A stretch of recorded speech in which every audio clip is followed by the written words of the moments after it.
দুই চার কথা কোন এছাড়া তো এরকম নামে যে একটা আমরা আশা দিছেন আজ পর্যন্ত মানে কোনো একটা নেতা এসে কিন্তু এই আশাটা আমাদের যেই জায়গা তুই জানা আছে যে আপনি মুসলিম এলাকাতে একটা বুক খুলে একটা কথা কইতে পারেন। আমি একটা ধর্মে বিশ্বাস করি, জানি আমি হলো মানবিকতার ধর্ম। আপনি অতটুকুই চেষ্টা করেন, আপনার সর্বোচ্চ চেষ্টা করে দেখেন যে এইসব একদম একদম একদম মানবিকতা যদি পৃথিবীর মধ্যে না থাকে, কিন্তু আপনার কাছে এইটাই একটা আজকে নাকি কালকে এটার একটা কিছু তো আছে। নিজের উপর আস্থা রাখো, নিজের উপর বল রাখো। এই পৃথিবীতে অন্যায়ের কাছে তোমার মাথা নোয়াইবে না, তা তো না, ঘাবড়ায়ও না, ডরায়ও না। এই মাটি আমার যতটুকু অধিকার, এই দেশের মাটি তোমার সমানভাবে তোমার অধিকার।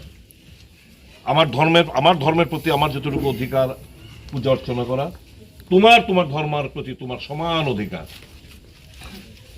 কথা বুঝলা? কাজেরই এটি লোকের সংবিধানে দেওয়া। কোন দেশের মধ্যে কি হইতেছে না হইতেছে ওইটিও ঘটনাগুলো আমরা নিন্দা জানাই, কিন্তু এর রেশ আমি নিরীহ মানুষ, নিষ্পাপ মানুষ জানে না, বুঝে না। হ্যাঁ, এক কালী মূর্তির ঘটনা এত বড়, কিলোমিটার দূরে তুমি বাদ দাও, পাহাড়ি বেল্টের মধ্যে কালী মূর্তি ভাঙচুর হয়েছে, তো এরা তো মুসলমান নাই।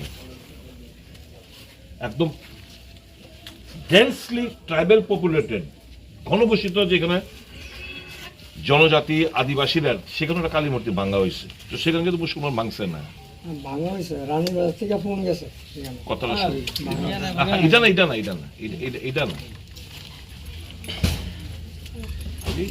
তোমাদেরকে ইজিলি তোমাদের কাছে মোহর লাগাই দিতে চায় আর কি। আমরা জানি এটি দুষ্কৃতকারী ছাড়া, ষড়যন্ত্রকারী ছাড়া এটি কারোর কারবার। তোমরা নিশ্চয় থাকো, নিজের হক লিগে লড়াই করবে, আর আমরা আছি তোমাদের এই লড়াইয়ে।